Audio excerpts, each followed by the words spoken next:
Perlas ng silanganan ang larawang naisip ni Rizal habang siya'y nakapiit sa Maynila.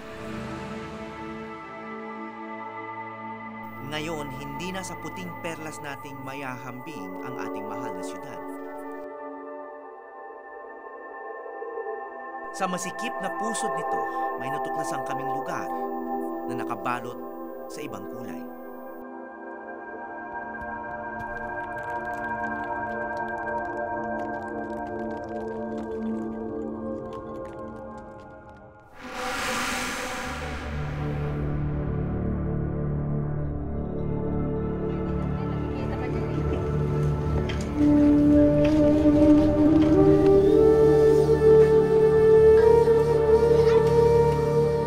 Mistulang iniwan ng gyera ang bahagi nito ng Tondo.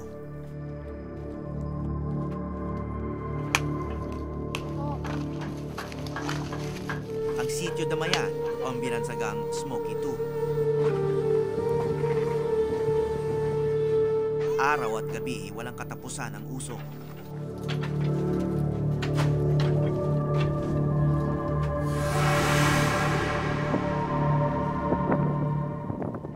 Biro nga ng mga taga rito, mababa lang daw ang ulap.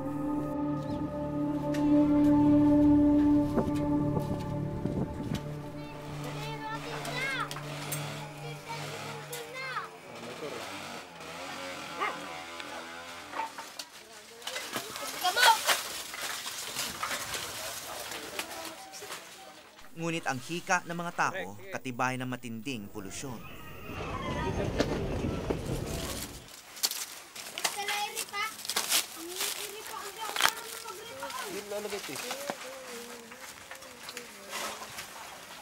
Bakit? Kahit di pa kayo nakatira dito? Para raw mabuhay dito, kailangan ng diskarte. Mabait si Monica, no? Tomboy. Ayun. Kaya kahit ang mga tira-tirang uling, sinisimot pa. Hindi siya tawa. Tulad na lang ng ginagawa ng 9 na taong gulang na si Maya. Ha? Pabalik na.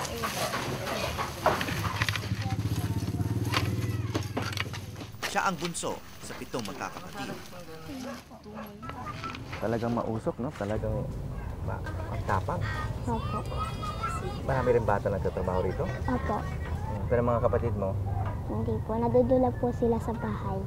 Eh bakit sila hindi nagtatrabaho dito? Nag-aalaga din po yung ate ko ng sa pamangkin ko. Ano yan, uling?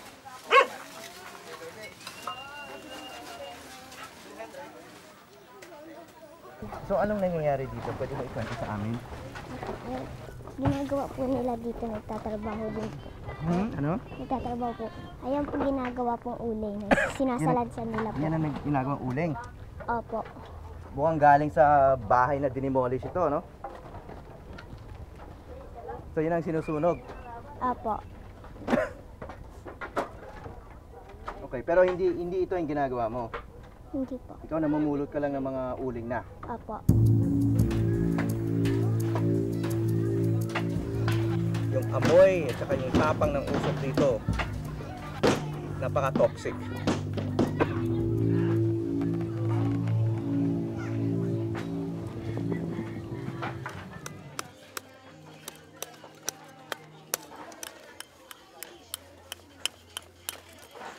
Kung tutuusin, malayo dapat dito ang mga bata.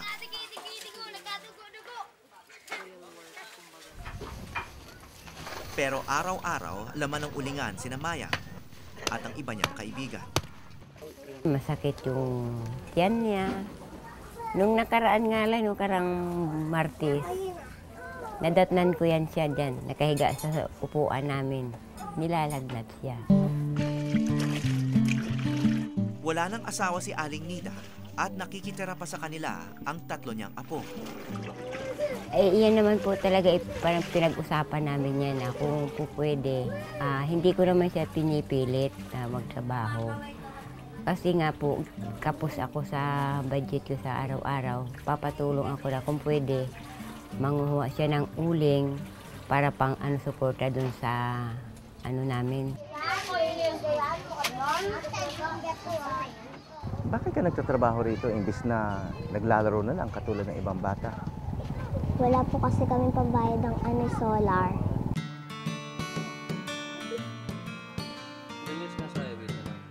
Mga solar lamp ang nagsisilbing ilaw sa maraming bahay dito.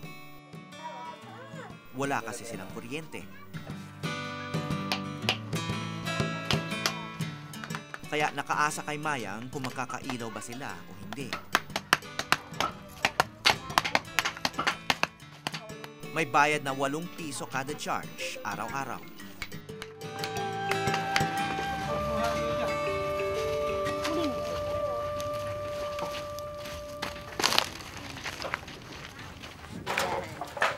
Meron na direct. Ano ba ako dito? Ang mga kinolekta niya sa kalahating araw,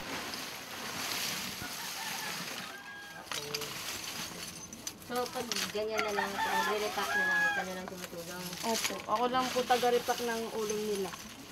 inire-repack niya kasama ang kanyang ate. Pera ko naman.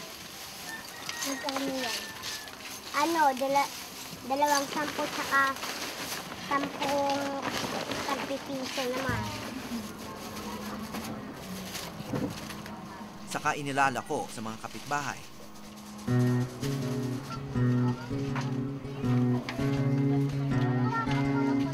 Para ikaw.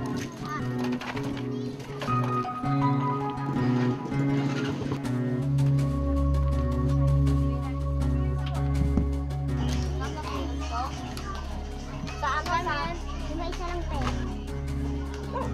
Salamat po. 5 piso ang halaga ng bawat balot.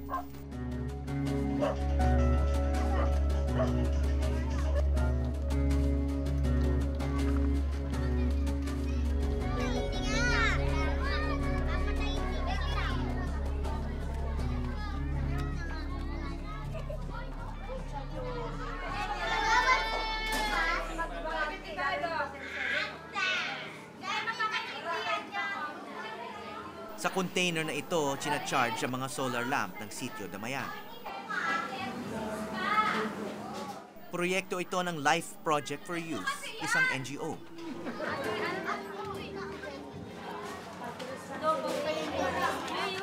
Bia, pangalan mo?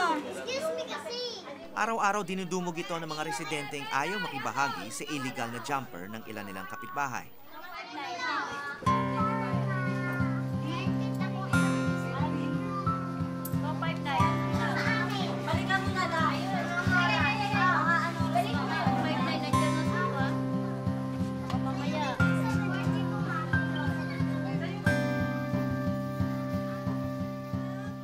Kapalit ng kanyang pagtatrabaho sa ulingan.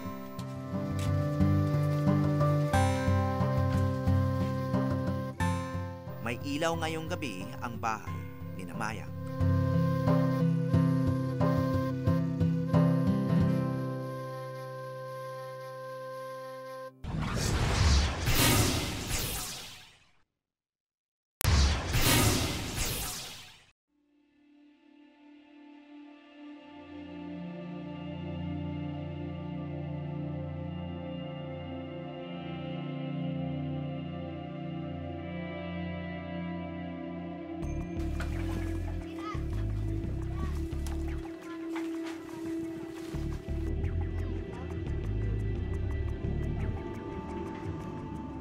Ito ang Smoky Tours na itinatag ni Juliet Cui, isang Dutch na matagal nang naninirahan sa Pilipinas.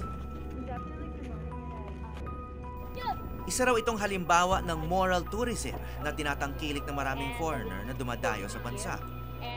And we spoke to another foreigner, and we asked them what the best thing that they'd ever done, like they did in the Philippines, and they said this. They said this is like. It gave him a really good perspective on what life is like in the Philippines. He said this is the most eye-opening experience. Taong 2011 na magsimula ang Smoky Tours. Pakay nito makakalap ng tulong para sa mga residente ng Sitio Damayan sa Tondo, o mas kilala bilang Smoky 2. Yeah, I started it. I'm the one starting it. 2011. Okay. Small. Bakit? because I used to be a lot in that area because I was volunteering for Baja, Germany, St. Martin de Porres, and every time I walk there, something happens inside. You will see. Marami raw katulad niyang dayuhan na hindi lang nais mag-enjoy sa Pilipinas, kundi mamulat. Sa loob ng tambakan ng basura, tila lahat nare-recycle. Maging ang pagkain. Isang turista ko lang ang kumain dito from Malaysia. Talagang bumili siya and then kinain niya sa harapan ko. And then sabi niya sa akin, "Nimpa, want to try?" Sabi ko, no. Bakit niya ginawa yan? Kumain siya kasi gusto daw talaga niyang nag-tour siya, ma-experience na talaga niya na talagang nag-tour siya. Birthday niya. Happy birthday. Long saw you later. Long saw you later. Long saw you later in the Florida, in the Florida, in the Florida. Happy birthday. Happy birthday. Happy birthday.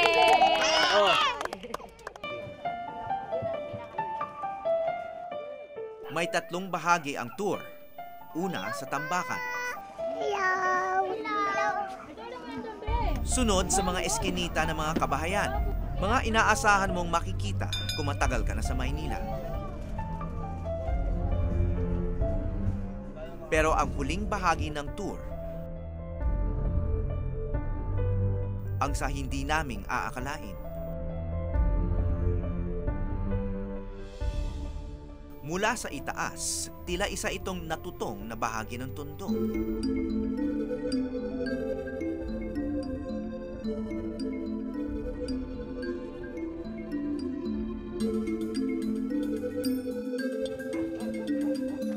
At nang pasukin namin ito mula sa ibaba, halos hindi kami makahinga. Yan, sa sobrang kapal ng usok. Mahapde ang mata ko. At saka, papaupo ako, at saka...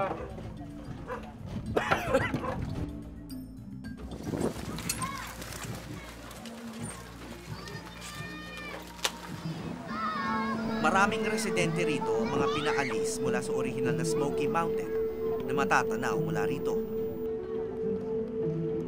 Puro mangingisda lang daw ang nakatira rito noon hanggang dekada 60. Yung mga tao na sa paligid lang kasi Bariman Daragat kasi nangingisda na sila noon. Okay, so fishing village siya. Na fishing village, sa gilid lang sila. So sa gitna, yun, nagtambak sila ng basura. So naging laso na yung dagat, so hindi na sila nakapangisda. So naisip-isip nila na ang basura na to pala pwedeng maging hanap buhay. So binenta nila yung mga gamitan sa pangingisda and then nag-umpisa silang maging scavenger.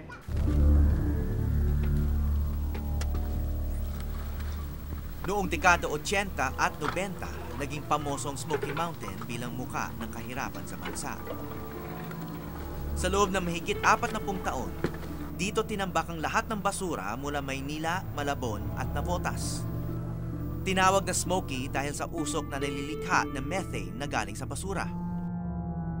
Isinara ang tambakan noong 1995. Ang mga dating nangangalakal, nagsitayo ng mga ulingan. Mula sa mausok na tambakan, ngayon nalalanghap na nila ang mas malalang usok ng ulingan.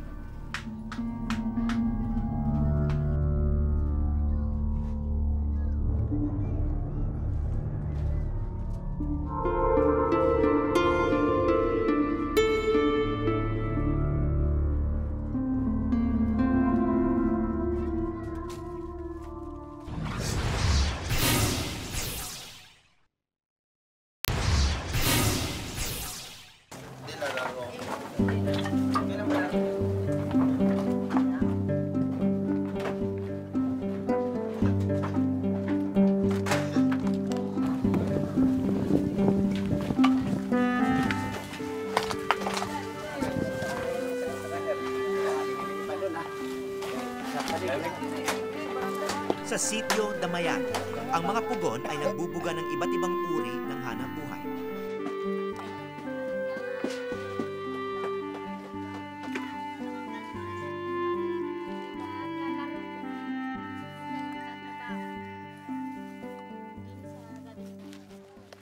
Katulad ni Mayang, naglalako ng uling at pako ang tropa ng magpipinsang simbahon.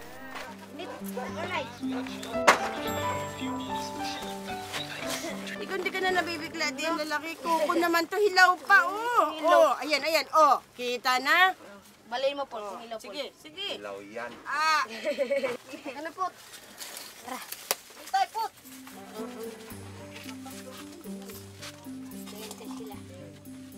Basta na ni.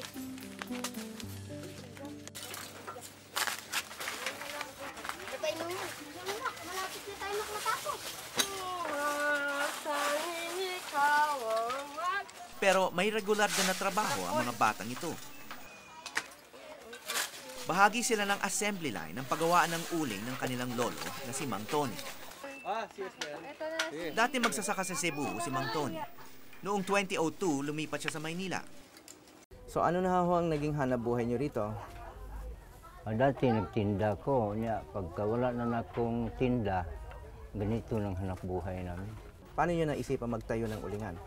Medyo maganda-gandang hanap buhay. Pero kuan lang, medyo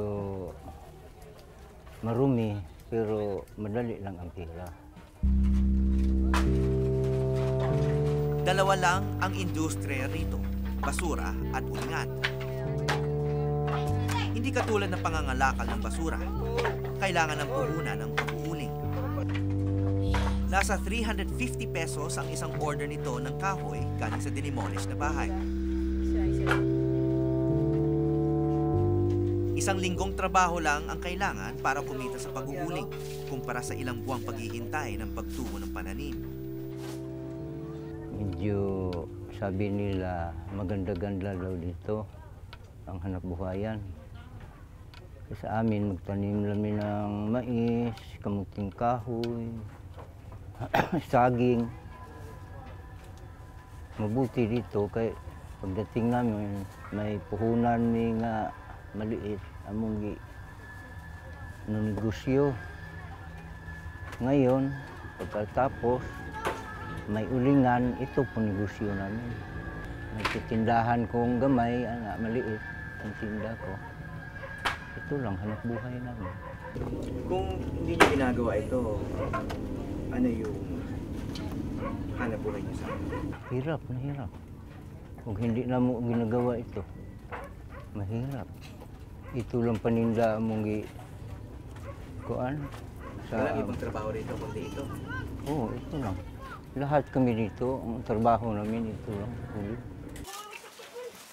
Bagamat ang bilis ng pasok ng pera sa uling, may malaking singilan sa kalusugan.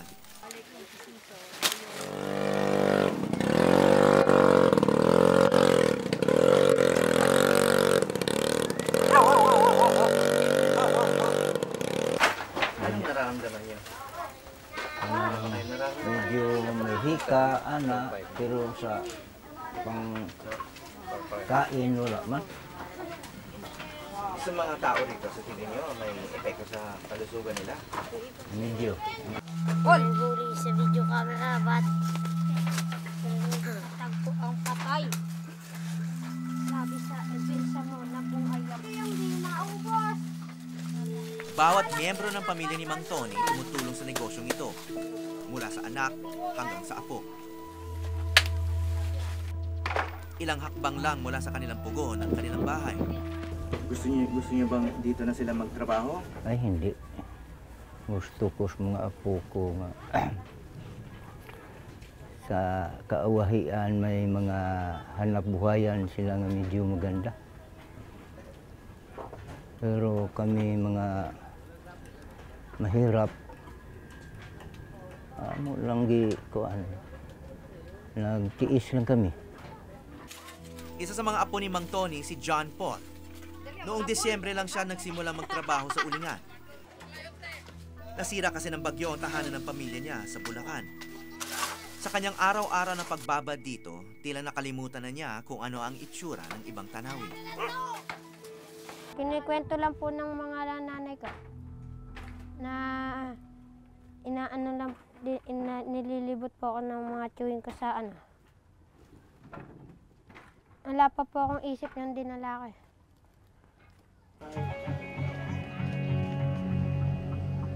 Hindi magtatagal, magbabago rin ang kanyang tanawin. Bilang na kasi ang mga araw nila sa Sitio Damayan. Paaalisin na sila ng National Housing Authority dahil gagawin ang pantalan ng sitio para sa mga barkong magdadala ng basura ng Maynila patungong Bulacan. Kahapon, sinimulan na ang demolisyon ng mga bahay ng mga informal settler dito na hindi na pabilang sa senso sa lugar noong 2012. Halos lahat wala pang nilipatan. Saan sila matutulog ngayong gabi? Hindi, hiling ko naman sa kanila, dito lang muna habang na inaayos pa namin itong mga gamit namin. Dito sa kalye? Oo, dito lang muna. Walang bubong? Oo, walang bubong. Paano kung umulan? Eh, di, taklob na lang ng plywood. Ano na lang muna.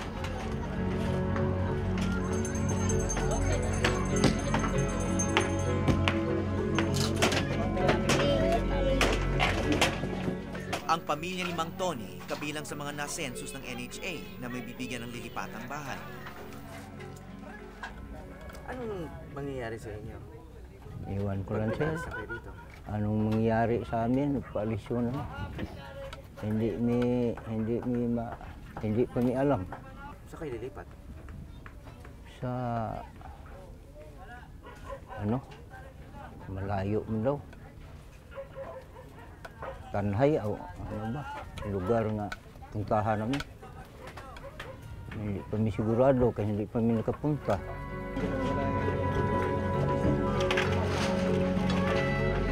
Atin ito kapatid. Oh, pangalan pa rin.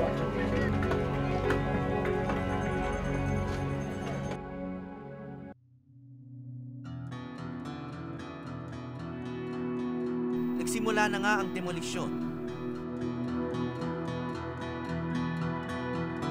Sa taong 2015, malinis na raw ang tatayuan ng bagong pantalan ng Tondo. Ang karamihan ng mga tahanan dito magiging tambak na kahoy na posibleng lulutuin din sa ulingan sa ibang lugar.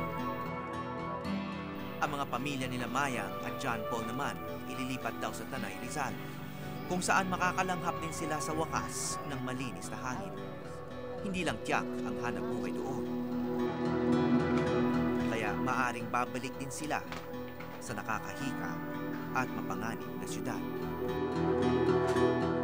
Mula sa Sitio Damayan sa Tondo, ako si Howie Severino at ito ang Eyewitness.